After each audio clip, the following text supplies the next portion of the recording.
In today's video, I'm going to show you the best and easiest method to remove the time and date from the taskbar on Windows 11. Whether you're looking to clean up your desktop or just prefer a minimal look, this guide will walk you through step by step. Let's dive right in. First, we need to open the Settings app.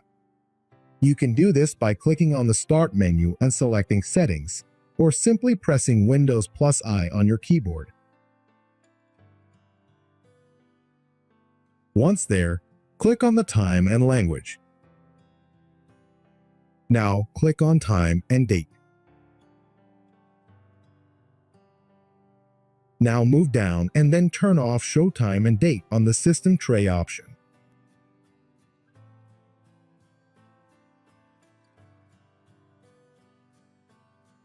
Here you can see time and date has disappeared. It's so amazing. If you want to turn it back, just do the same steps and then turn it on if you need it. And that's it. You've successfully removed the time and date from your taskbar on Windows 11. A cleaner, more minimal desktop is just a few clicks away. If you found this tutorial helpful, don't forget to hit that like button, subscribe to IT Next channel for more Windows tips, and let me know in the comments if there's anything else you'd like to learn. Thanks for watching, and I'll see you in the next video.